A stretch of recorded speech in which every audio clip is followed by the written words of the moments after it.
sir এজন শিল্পী যেতিয়া জন্ম হয় তেখেতক বহুত মানুহে ক্ৰিটিচাইজ কৰে বিশেষকৈ এজন মানুহক তাৰ নিকটৱৰ্তী মানুহে কেতিয়াও সমাদৰ নিদিয়ে কিন্তু আজি আপুনি আমাৰ অসমীয়া ডক্টৰ ভূপেন হাজৰিকা ডাঙৰীয়াৰ গীতসমূহকে হওক বা বিহু গীতসমূহকে বা এতিয়া বৰ্তমান আপুনি ভাৰতীয় পৰ্যায়ত আপোনাৰ গীতসমূহক সংস্কৃতলৈ অনুবাদ কৰি যিটো সফলতা অৰ্জন কৰিছে আৰু ৰাইজে কেনেকুৱাকৈ আদৰি লৈছে সেই ক্ষেত্ৰত আমাৰ নিকটৱৰ্তী ৰাইজসমূহে আপোনাক কিদৰে সমাদৰ জনাইছে বা আমাৰ অঞ্চলৰ বাহিৰৰ ৰাইজসমূহে বা অসমৰ ৰাইজসমূহে বা আমাৰ ভাৰতৰ অন্যান্য ৰাজ্যৰ ৰাইজসমূহে আপোনাক কিদৰে সমাদৰ দিছে সেই বিষয়ে অকণমান থ্ৰুতে জনাব নেকি ছাৰ ঠিক আছে এইটো মই চিন্তা কৰিছোঁ এইটো কথা বৰ দৰকাৰী কথা যে মই নিজৰ ঠাইত মই কি আদৰ পাইছোঁ বা মোৰ কামটোৱে কি আদৰ পাইছে আৰু অসমৰ বাহিৰত মোৰ জিলা বা অসমৰ বাহিৰত কি আদৰ পাইছে সেই বিষয়ে মই অকণ ক'ব খোজোঁ প্ৰথম কথা হ'ল যে মই প্ৰথম যেতিয়া বস্তু আৰম্ভ কৰোঁ এইটো 1999 চন মই এখন মহাবিদ্যালয়ত কাম কৰিছোঁ অস্থায়ীভাৱে এতিয়া এইটো আৰম্ভ কৰিছিলোঁ এইটো সকলোকো আগতেও মই কৈছোঁ তাৰপিছত মই পৰৱৰ্তী সময়ত এখন নগাঁও চৰকাৰী উচ্চতৰ মাধ্যমিক বালিকা বিদ্যালয়লৈ মই স্থায়ী শিক্ষক ৰূপে গুচি গ'লোঁ government girls Nagaon government girls Kalongpar বিদ্যাপীঠলৈ মই সেৱা আগবঢ়াইছিলোঁ মোৰ কথাটো হ'ল যে সংস্কৃতটো কিবা প্ৰকাৰে মই বিস্তাৰ কৰিলে ক'ত সুবিধা পাম মই ক'ত শিক্ষক হ'লেহে পাম যিহেতু শিক্ষাৰ লগত জড়িত সমাজৰ কিবা এটা প্ৰতিষ্ঠানৰ জড়িত হ'ব লাগিব প্লেটফৰ্ম লাগিব মোক গতিকে মই বিদ্যালয়খনক প্লেটফৰ্ম হিচাপে ল'লোঁ কাৰণ মানুহ য'তেই আছে সেইটোৱেই কথা মই কৰিলোঁ যে ল'ৰা ছোৱালী শিকিবলৈ আৰম্ভ কৰিলোঁ প্ৰথমতে মানুহে ভাবিছিলে যে এই মানুহটো বিকৃত কৰিছে যে কম মানুহৰ যিটো ভাষা মুখত নোকোৱা ভাষাটো কিয় কৰিলে কামটো গতিকে ইতিমধ্যে মই কৈছোঁৱেই যে সংস্কৃতটো আচলতে ডেড লেংগুৱেজ নহয় ই জীৱন্ত ভাষা কেনেকৈ ভাষা ইয়াৰ সংস্কৃতিটো জীৱন্ত হৈ আছে কিন্তু তাৰ প্ৰকাশটো বেলেগ সকলো বস্তুৰ প্ৰকাশ বেলেগ বেলেগ সংস্কৃতটো এনেকুৱা গতিকে মানুহে কৈছে এইটো নচলা ভাষা এটাত অচলিত ভাষা এটাত কিয় গান গাবলৈ ল'লে কিছুমানে মোক নাকচ কৰিছিলে বিকৃত কৰিছে এইটো কিবা এটা ফানি কাৰবাৰ এইটো ধেমালীয়া কাৰবাৰ এটা মোৰ হয়তো অলপ ওচৰত বা মোৰ চিনাকি কিছুমানে মোক নিৰুৎসাহিত কৰিছিলে পিছত গৈ গম পালোঁ যে সাধাৰণ মানুহে কেনেকৈ লয় এতিয়া মই ইতিমধ্যে গাই শুনাইছোঁ ইতিমধ্যে গাই শুনালোঁ মই যে বিহু এটা অসমীয়াত আমি শুনিয়ে আছোঁ এই বিহুটো যেতিয়া আজি পাপনে এটা বিহু আফ্ৰিকাৰ এগৰাকীৰ লগত পাঞ্চ কৰিছে ব্লেণ্ডিং কৰি গাইছে সকলোৱে গ্ৰহণ কৰিছে আজি তুমি সেই আফ্ৰিকাৰ শিল্পীগৰাকীৰ লগত বিহু সুৰ মিলোৱাৰ লগে লগে ভাল লাগি গ'ল আমি আদৰ কৰিলোঁ কিন্তু সংস্কৃত কৰোঁতে নিজৰ ভাষা আমাৰ নিজৰ ৰুটৰ ভাষা এটা আমাৰ সৰ্বভাৰতীয় ভাষা এটা নিজৰ অজ্ঞা কিয় কৰিছে কিন্তু গম পালোঁ যে এখন ভিতৰুৱা গাঁও এবাৰ মই ভোৰবন্ধা মৰিগাঁও ভোৰবন্ধাত মই অনুষ্ঠান কৰিবলৈ গ'লোঁ মোৰ লগত আমাৰ ৰমেশ বৰাকে আদি কৰি বাদ্যশিল্পীসকলে গৈছে তাত মই গীত পৰিৱেশন কৰিলোঁ মই অসমীয়াতো গাইছোঁ গোটেইখিনি মই সংস্কৃত গোৱা নাই অসমীয়াত গাইছোঁ অকল মই ৰাইজক কৈ আপুনি সংস্কৃত গাই বুলি ক'লে মই গাই দিলোঁ নামি অহাৰ পিছত সেই মানুহজনে মোক খাবত মাৰি ধৰিছে মানে নিৰক্ষৰ মোজা মানুহে যে মই সংস্কৃত আমি কিবা পূজাত লাগে দুৰ্গা পূজাত লাগে আমাৰ সৰস্বতী পূজাত লাগে শ্ৰাদ্ধত লাগে আপুনি ইমান ধুনীয়াকৈ গাই দিলে আৰু ইমান কি মজা এটা লাগিছে এতিয়া সংগীত বস্তুটোৱেই তেনেকুৱা যে একো নোকোৱাকৈ মানুহৰ প্ৰাণত সি এটা আনন্দৰ সঞ্চাৰ কৰিব পাৰে আৰু পজিটিভ ভাইবছ বুলি কয় যিটো সেইটো মনত উৎসাহিত কৰিব সেই চহা মানুহজনে খেতিয়ক মানুহজনে মোক যে খাবত মাৰি ধৰি ক'লে এই বিশ্ববিদ্যালয়ৰ সেই অধ্যাপক বা কলেজৰ সেই অধ্যাপকজনে কিয় নক'লে মই কি হ'ল বাৰু মানে কি ৰিসাত ক'লে কি হ'ল মোৰ গাত লাগি গ'ল কিন্তু মই গম পালোঁ যে মানে এপ্ৰিচিয়েট কৰিবৰ কাৰণে মানুহ মূল্যায়ন কৰিবৰ কাৰণে সি কেতিয়াবা শিক্ষাটো ডিগ্ৰীটো গৌণ হৈ যায় সাধাৰণ মানুহেও কেতিয়াবা তাৰ মূল্য দিব জানে আৰু সেইটো মোৰ ডাঙৰ প্ৰেৰণা মই সদায় উল্লেখ কৰোঁ যে এজন সাধাৰণ মানুহে খাবত মাৰি মোক কৈছে একো বুজি পোৱা নাই আপুনি কি কৈছে ভূপেনক বুজি পাইছে অসমীয়া সুৰ বুলি বুজি পাইছোঁ আৰু আপুনি যে এইটো গাইছে এইটো কিন্তু আমাৰ নিজৰ সুৰ বুলি বুজি পাইছোঁ আৰু মনত বৰ আনন্দ দিছে আজি সংস্কৃত গান এটা শুনিলোঁ দেই এই বুলি কৈ মোক বৰ উৎসাহিত কৰিলে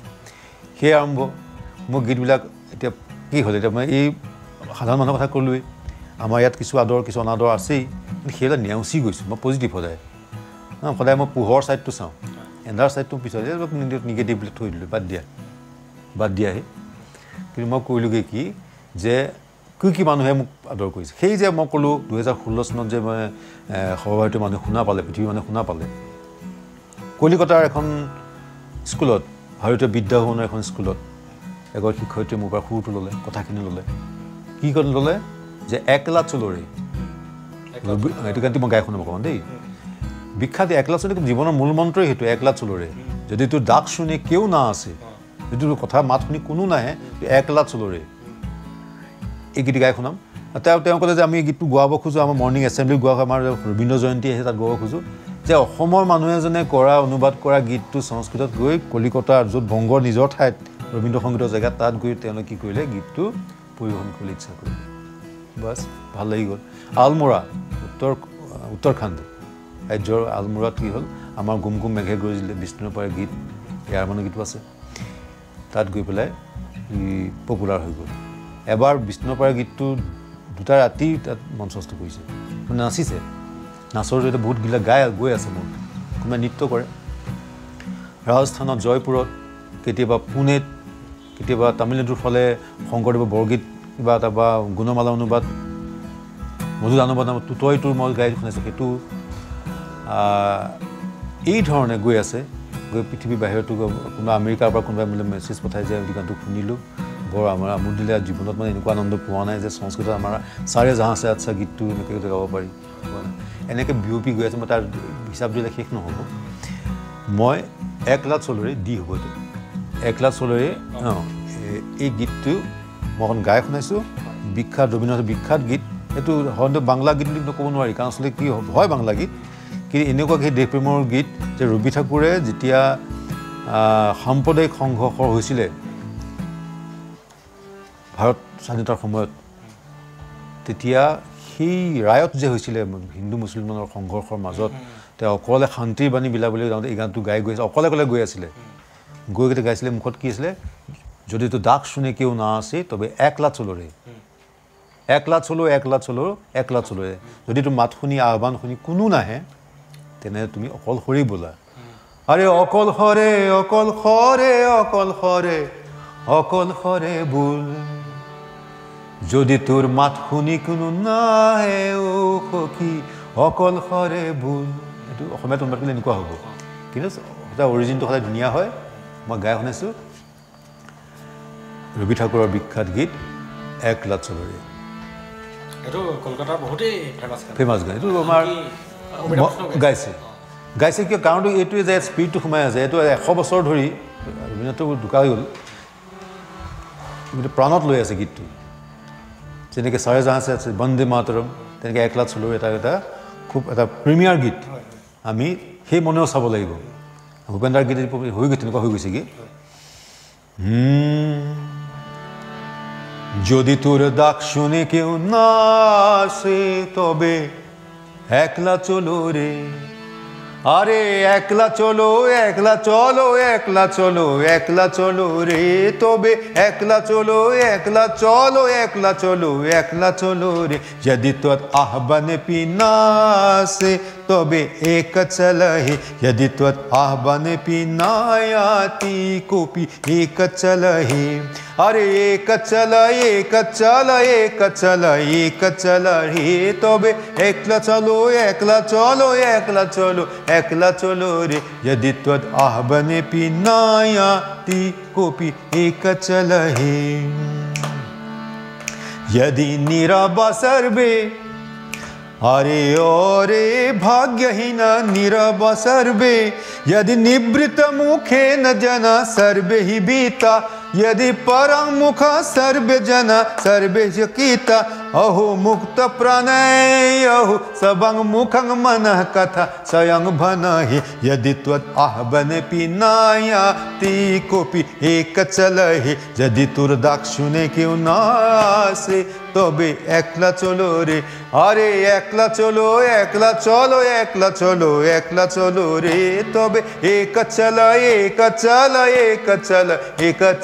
हे यदि त्वत आह्वान पिनाया ती कोपी एक चल हे यदि त्वत आह्वान पिनाया ती कोपी एक चल हे सर बहुत बहुत धन्यवाद जे अपनी आमार हृदय चुई जोवाকৈ আপোনাৰ যি সৃষ্টিৰাজি তাৰ স্থানেকি আমাক দিছে হয় অকলে যোৱা উচিত মই আমাৰ দৰ্শক ৰাইজ আপোনাৰ খবৰ মাজত যিসকলে নিজৰ মনোবল বানিব শিকে যিসকলে জীৱন বাটত আগুৱাই গৈ কিবা এটা কৰিম বুলি মনোভাৱ আছে নিজৰ মনত সেই পটেনশিয়াল যাৰ আছে এই ভিডিঅ'সমূহ তেখেতৰ বাবেহে এই ভিডিঅ' সকলোৱে নেচায়ো মই সেইটোও জানো কাৰণ মোক আমাৰ ছাৰ ডক্টৰ শৰৎ বৰকটকী ছাৰে কৈছিলে সুমন তুমি ইয়াক কিন্তু ক্ৰীম বনাই আছা আৰু ক্ৰীম সকলোৱে কিন্তু হজম কৰিব নোৱাৰে গতিকে মই এইটোও জানো যে ইয়াৰ ভিডিঅ' সকলোৰ কাৰণে নহয় গতিকে ছাৰ আৰু এটা কথা ক'লে ক্ৰিটিচিজমলৈ আমি কেতিয়াও আওকাণেই কৰিব নালাগে আজি আপোনাক ক্ৰিটিচিজম কৰা যিসকলে ক্ৰিটিচাইজ কৰিছিলে আজি হয়তো তেওঁলোকৰ মুখত নিজে তলা লাগি গ'ল যে ইয়াক আমি এসময়ত উপলুঙা কৰিছিলোঁ কিন্তু আজি তাৰ গীতে গৈ পেলাই গোটেই ৰাষ্ট্ৰীয় তথা আন্তঃৰাষ্ট্ৰীয় পৰ্যায়তো খ্যাতি অৰ্জন কৰিবলৈ সক্ষম হৈছে গতিকে বন্ধুসৱ মই আপোনালোককো কওঁ যিটো কলা কৌশল আপোনালোকৰ মনত সুপ্ত অৱস্থাত আছে তাক জাগ্ৰত কৰক আৰু একোজকৈ আগবঢ়াই গৈ থাকক আৰু এষাৰ কথা আছে এটুপকৈ নিয়ৰ পানী পৰি ভৰি গ'ল বহল সাগৰ নহয় জানো ছাৰ গতিকে ভাল লাগিলে ছাৰ বহুতে হয় ছাৰ এতিয়ালৈকে যিমানখিনি শুনিছোঁ আপুনি অনুবাদিত গীতসমূহকে শুনাইছে ৰবীন্দ্ৰনাথ ঠাকুৰৰেই হওক বা ডক্টৰ ভূপেন হাজৰিকা ডাঙৰীয়াই নহওক কিয় ছাৰ আপোনাৰোতো সৃষ্টিৰাজি নিশ্চয় আছে আপুনি ইমানখিনি গীতক অনুবাদিত কৰিছে যেতিয়া আপুনি নিজৰোতো গীত ৰচনা কৰিছে আৰু মই আপোনাৰ নিজা স্বৰচিত এটি গীত শুনিব বিচাৰোঁ লগতে আমাৰ দৰ্শক ৰাইজক শুনাব বিচাৰোঁ আৰু সেই স্বৰচিত গীতটিয়ে আপুনি সমাজলৈ কি বাৰ্তা দিব বিচাৰিছে সেই বাৰ্তাটো আপুনি পদৰ ভাঙনি হিচাপে আমাক যদি কৈ দিয়ে বহুতে ভাল লাগিব ছাৰ এইখিনিতে কওঁ যে মই অনুবাদ কৰাৰ উপৰি নিজা কিছু গীতো মই লিখিছোঁ নিজাকৈ বিভিন্ন বিষয়ত লিখা হৈছে দেশপ্ৰেমমূলক হ'ব পাৰে হোলীৰ গীত হ'ব পাৰে কেতিয়াবা বিৰহৰ গীত হ'ব পাৰে এনেকুৱা বহুখিনি গীত লিখা হৈছে কিন্তু মই মূল প্ৰচাৰটো যিহেতু মই অসমীয়া সংস্কৃতিক নিয়া বা ভাৰতীয় সংস্কৃতিক নিয়া সেইটো গুৰুত্ব বেছিকৈ দিছিলোঁ এনেকুৱা গীতো আছে আজি হয়তো সেইখিনি গীতো ভাল পাব পাৰে মই তেনেকুৱা অলপ মই আকৌ মোক কৈছে গতিকে মই সেইখিনি গাব খোজোঁ মই প্ৰথমতে এটা গীত গাইছিলোঁৱেই যে মধুৰা নানে ঐ মানমোহিনী তব মুখ ভাষা খালোঁ চুবিনি ভাষাক মোক বৰ্ণনা কৰিলোঁ এই ভাৰতক বৰ্ণনা কৰি মই ফাঁকি লিখিছোঁ দি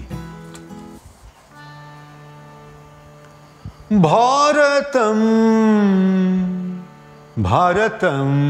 নহি মানে ভাৰতখন ভাৰত নহয় যদি এইসকল নাথাকে কোন নাথাকে বেদ নাথাকে গীতা নাথাকে ৰামায়ণ নাথাকে মহাভাৰত নাথাকে কালিদাস নাথাকে শংকৰদেৱ নাথাকে ৰবীন্দ্ৰনাথ নাথাকে তেনেহ'লে কি হ'ব আমাৰ দেশখন ভাৰত নাথাকে ভাৰতৰ সত্তাত তেওঁলোকে ধৰি ৰাখিছে এই লৈ এটা গীত লিখিছিলোঁ এটা শ্লোকো আছে এনেকুৱা এটা আমাৰ কিমান শ্লোকটো ভাঙিছোঁ যে এটা এটা থকা বস্তুৰ পৰা তুলিবলৈ ভাল হয় এনেকুৱা শ্লোক এটাও আছে শ্লোকটোকো মই সানি পুলুকি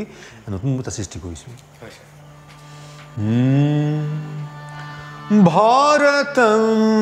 ভাৰতম নহি ভাৰতম ভাৰতে বহি বীণা বেদং বীণা গীতাম বীণা বেদং বীণা গীতাম বীণা রামায়ণী কথাম বীণা কবিং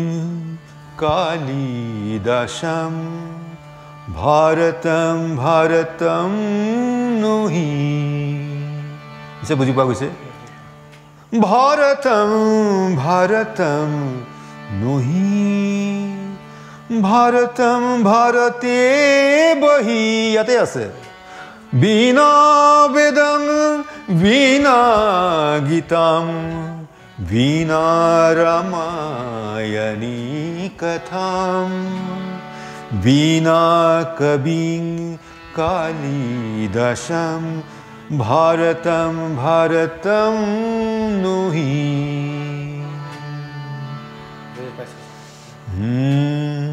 ছাৰ বহুতে সুন্দৰ এটা মেছেজ দিলে এই গীতটিৰ দ্বাৰা হয় যে আমাৰ অস্তিত্ব জীয়াই থাকিবলৈ হ'লে আমি আমাৰ অস্তিত্ব যিসকলে বনাইছিলে গহুতাসকলকো আমি তেওঁলোকৰ নীতি আদৰ্শ লৈ পেলাই জীৱন বাটত আগবাঢ়িব লাগিব আৰু ছাৰ বহুতে ধন্যবাদ জনাইছোঁ আপোনাক আপুনি ইমান গভীৰ তত্ত্ব সহকাৰে গীতসমূহ ৰচনা কৰিছে ছাৰ মই আপোনাৰ পৰা এটা কথা জানিব বিচাৰোঁ আজিৰ গীতবিলাকে অতি বেছি এসপ্তাহ বা এমাহ তাৰপিছত সেই গীতটোৰ নাম নিচান নাইকিয়া হৈ যায় কিন্তু সেই তাহানিতে ভূপেন হাজৰিকা ডাঙৰীয়াই লিখি থৈ দিয়া বা হিন্দী জগতলৈও যদি চাওঁ লতা মংগেশকাৰ কিশোৰ কুমাৰ মহম্মদ ৰফি তেওঁলোকেও যিসমূহ গীত গাইছিলে সেই বস্তুবিলাক এভাৰগ্ৰীণ হিচাপে আজিও মানে দৰ্শকৰ ৰাইজত জনপ্ৰিয়তা সেই তেতিয়া যিমান জনপ্ৰিয় আছিল আজিও তিমানেই জনপ্ৰিয় বৰ্তমান এই সৃষ্টিৰাজিৰ গুণবত্তাটোৰ মানদণ্ড কিছু হ্ৰাস হোৱা যেন অনুভৱ কৰে নেকি আপুনি হয় এইটো কথা অকণ মন কৰিবলগীয়া হৈছে যে মিউজিক সংগীতটো এটা কমোডিটি এটা সেই পণ্য বস্তু কোনটো বেছি বিক্ৰী হয় পেকেজিঙৰ যুগ ৰংচকীয়া পেকেজিঙৰ যুগ ভিতৰত হয়তো চিপছ কেইটুকুমানহে আছে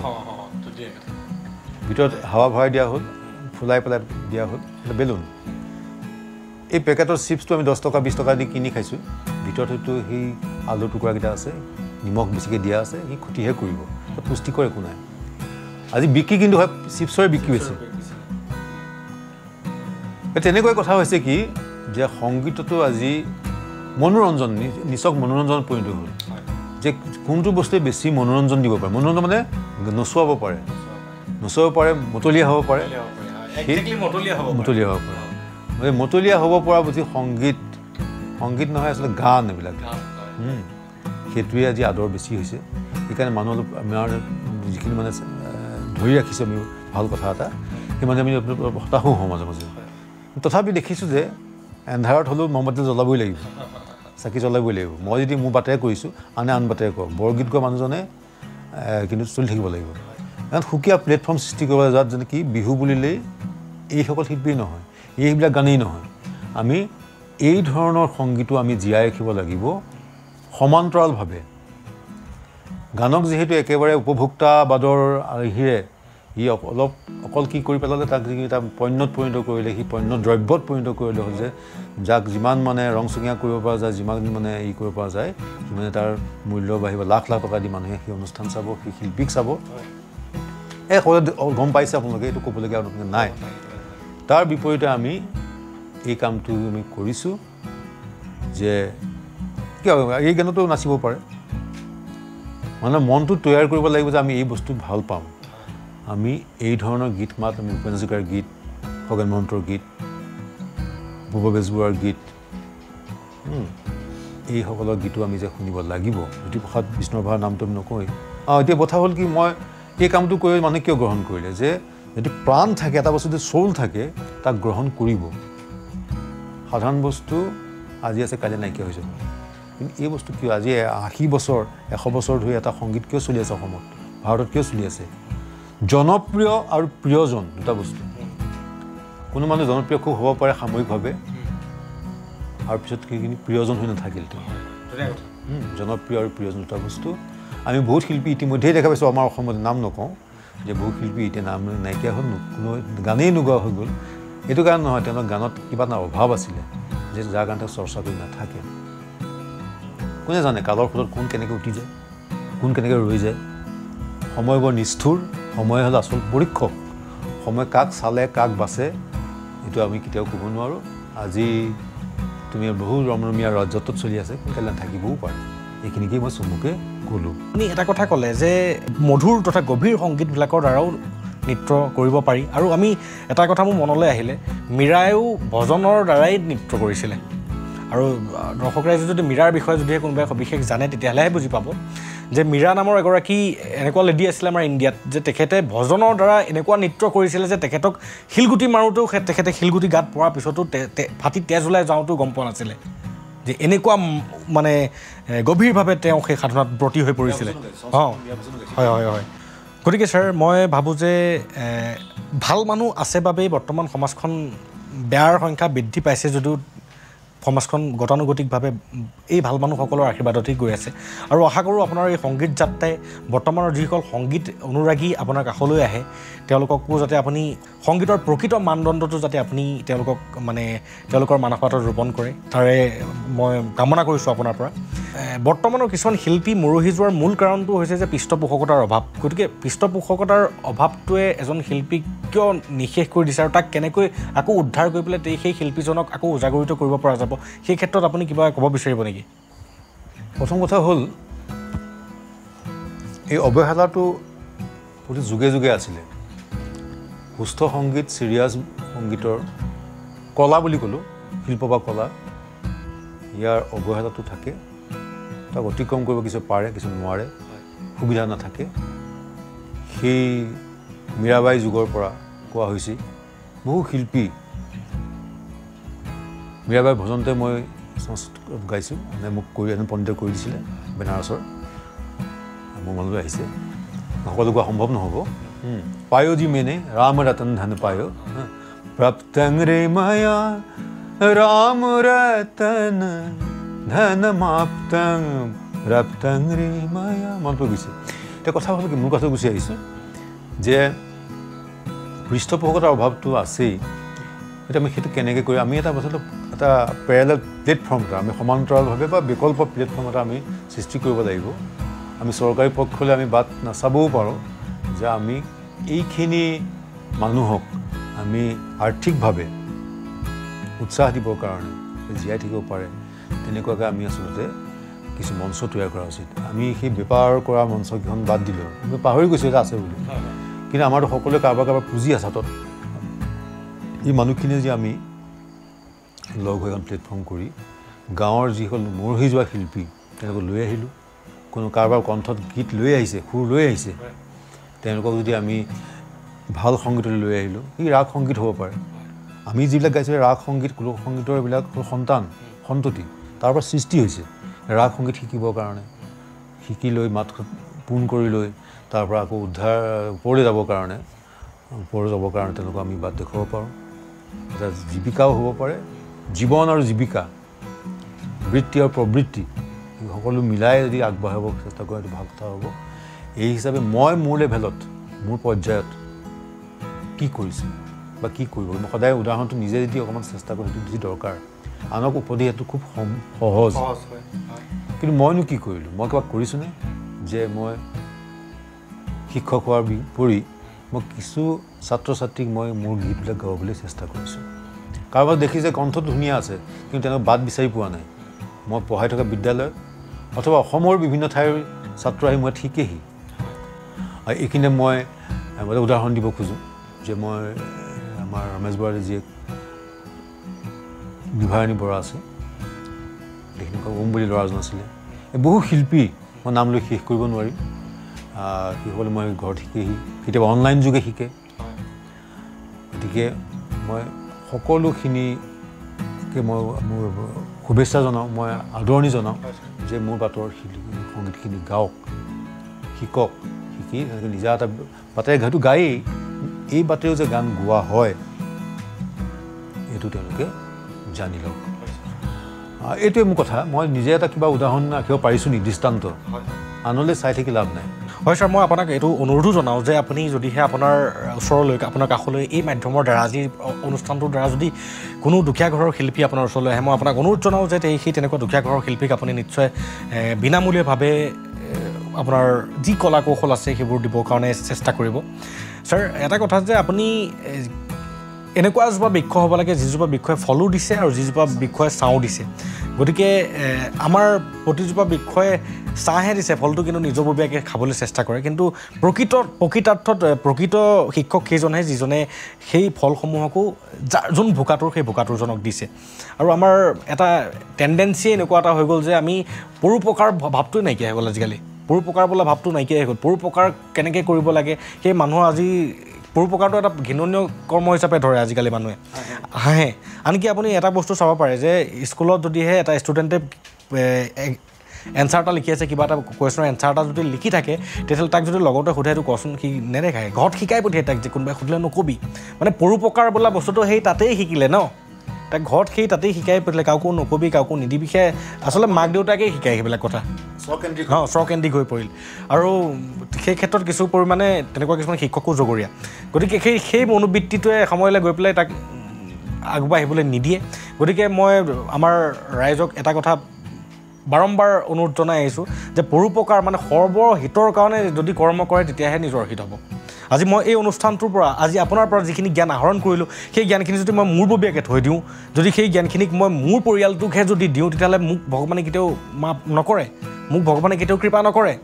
গতিকে মই এই ছাৰৰ পৰা আজি যিখিনি জ্ঞান পাইছোঁ ছাৰৰ পৰা এই যিখিনি গীত সাধনা পাইছোঁ সেই সকলোবিলাক আপোনালোকৰ সকলো লোকে বিতৰণ কৰিছোঁ যাতে ইয়াৰ পৰা আপোনালোকে উপকৃত হৈ আনকি মই ছাৰক অনুৰোধ কৰিছোঁ এই মঞ্চৰ পৰা যদিহে কোনো ব্যক্তিয়ে কোনো শিশুৱে ছাৰৰ ওচৰত শিকিবলৈ আহে যদিহে দুখীয়া ঘৰৰ ল'ৰা ছোৱালী হয় মই ছাৰক অনুৰোধ কৰিছোঁ যে তেওঁলোকক ছাৰে বিনামূলীয়াভাৱে যাতে ছাৰৰ সেই কলা কৌশলসমূহ শিকায় গতিকে ছাৰ পৰোপকাৰ সৰ্বহিতাৰ্থে কৰিব লাগে সৰ্বহিতাৰ্থে মোৰ অন্তৰ মানুহে মানুহৰ বাবে এইবিলাক কবিয়ে এনেই লিখি থৈ যোৱা নাই গতিকে ছাৰ অন্তিম সময়ৰ বাবে মই আপোনাৰ পৰা এটা বিশেষ গীত যিটো আপোনাৰ বিষ্ণু ৰাভাৰ এটা সংগীত আপোনাৰ বহুতেই জনপ্ৰিয় সেই বিষ্ণু ৰাভাৰ সংগীতটো শুনিব বিচাৰোঁ মই টুকুৰাকৈ কেইবাটাও গীত গাই থৈ যাওঁ এই যে ভাল পাব বহুত গীত আছে এইখন মোৰ গীতৰ পুথি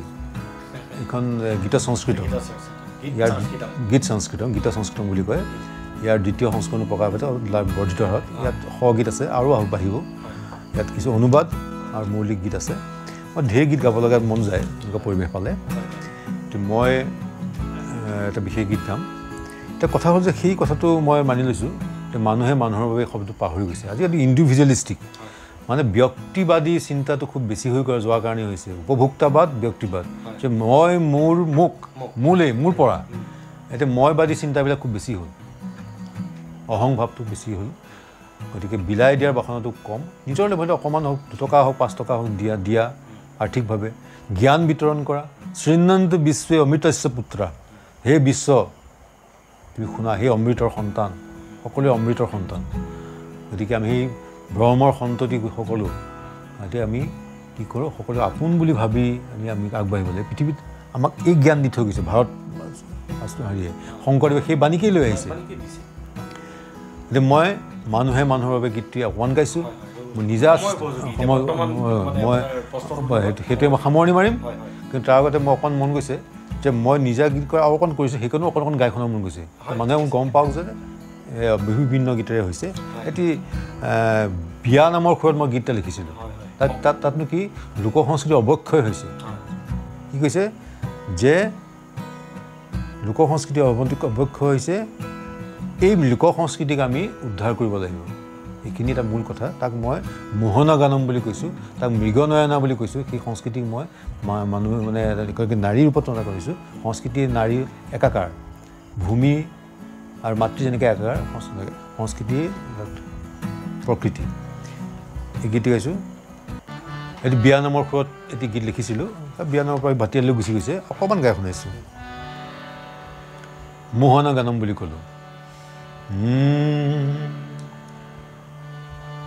প্ৰথম প্ৰহৰ ৰাত্ৰি ফুলি আছিল চম্পা শুনা সখী শকুন্তলা তুলি বান্ধা খোপা বিখ্যাত গীতৰ সুৰ মোহন গানম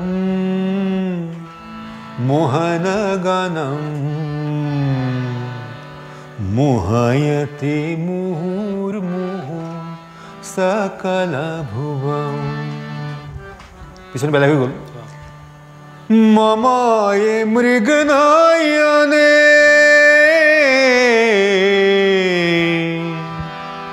দহতি হৃদয়ম মময়ে মৃগনয়নে দহতি হৃদয়ম দিশি দিশি বহতি চিরম দিশোরহ দৃণাতি হৃদম তব দুঃখ গানম নবলোকিতং পূর্বে প্রিয়ে ব্যথিতা অননম অবলোকিতং সুনয়নে क्षोभित हृदयम मोहन गानम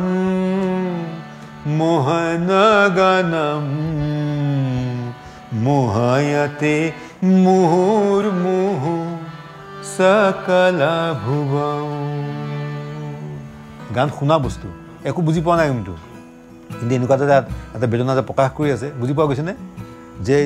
হৃদয়খন দহি আছে দিশে দিশে এই হৈ আছে ইমান বিৰূপ কথা হৈ আছে কিন্তু তাৰ মাজত জ্ঞান ৰাখিব লাগিব আকৌ এবাৰ গীত গাইছোঁ এই গীতটো হোলী গীত হোলী মানে সৰ্বভাৰতীয় হোলী গীত অসমীয়া হোলী গীত নহয় তেনেকুৱা গীতো আছে কিন্তু মই নিজা লিখা গীত আৰু নিজা লিখা গীত গাই আছোঁ মই এই গীতটো হ'ল চাবনি ভোজপুৰী অসমীয়া সংস্কৃত সব মিলাই লিখিছিলোঁ যাতে মানুহে এটা সহজ বাটে সব পাব পাৰে শ্ৰৱণ কজৰি গাৱে নাচে মন মোহিনী নাচে নাচে মত ময়ূৰী শ্রবণ কজর গাवे নাচে মন মোহিনী নাচে নাচে মত ময়ূরী নাচে নাচে মত ময়ূরী গুর গুর গর্জন হেয়া হে জুর জুর বরখুন হেয়া হে গুর গুর গর্জন হেয়া হে জুর জুর বরখুন হেয়া হে পুলকিত তন মন হেয়া হে हर्षित बन बन हेया हे ओ श्रवण कजरी गाय श्रावण आयो रे श्रावण आयो रे श्रावण आयो रे श्रावण आयो रे श्रावण आयो मारो घर मां श्रावण आयो रे श्रावण आयो रे श्रावण आयो मारो घर मां मधुगंध मोह बने मुह मुग्ध जो बने मधुगंध मोह बने मुह मुग्ध जो बने प्रति अंगे आबिर खानी हाथू रंग मेला पाते हाथू रंगे रहे भरे हाथू रंगे रहे भरे श्रवण कजर गावे नाचे मन मोहिनी श्रवण कजर गावे नाचे मन मोहिनी नाचे नाचे मत मयूरी नाचे नाचे मत मयूरी नाचे नाचे मत मयूरी नाचे नाचे मत मयूरी শেষত মানুহে মানুহৰ বাবে যদিহে অকণ নাভাবে এই গীতটো গাবলৈ সহজ কিয় অসমীয়া গীতটো খুব পপুলাৰ মই সেইকাৰণে ছাত্ৰ ছাত্ৰীসকলক বা শিক্ষকসকলক কওঁ সংস্কৃত শিকিলে খুব পপুলাৰ গীতৰ মাধ্যমে শিকিব লাগে মানুহে মানুহৰ বাবে যদিহে অকণো নাভাবে অকণি সহানুভূতিৰে ভাবিব কোনে নোকোৱা মানুহৰ সংস্কৃত মানৱ সহানুভূতিয়ে অনুকম্পা এই কথাবিলাক অসমীয়াত আছে গতিকে এইখিনি কৰিলে বেছি সহজ কেনেকুৱা লাগে শুনকচোন বাৰু আজি কেনেকুৱা পাই শুনিব মানবো মানৱস্য কৃতে সদয়ু यदि न वर्तते हृदये अनुकम्पास्तु कं क्वनु वा भवतीदं हि बन्धो मानवो मानवस्य कृते सदयु यदि न वर्तते हृदये अनुकम्पास्तु कं क्वनु वा भवतीदं हि बन्धो मानवो मानवस्य कृते মানুহে মানুহক বেচিব খুজি মানুহে মানুহক কিনিব খুজি পণ্যয়তে যদি নারো নরাম জীবিকায়তে যদি পরস্পর পুরাণে পুনরাবৃতে বিভ্রমুন জয়তি কিম হে বন্ধু মানবো মানবস্য কৃতে सदयु यदि न वर्तते हृदये अनुकम्पास्तु कं क्वनु भवतीदं हे बन्धो मानवो मानवस्य कृते कथय कातिक्षति किंचिदुपकारिः तर्तुं जीवननदीं दुःस्थजानि यदि দুর্বল মানুহে যদি জীবনৰ অবাল নদী পাৰ হয় তোমাৰে সাহত দুস্থ জনে यदि মানবে यदि ন মানবত্বম জানবে কুতুবা সম্ভবম मानवे यदि न मानवत्वं दानवे कुतुबा सम्भवं यदि दानवे एव हि कदापिदं लज्जसे किं न त्वं हे बन्धुगा मानवो मानवस्य कृते सदयु यदि न वर्तते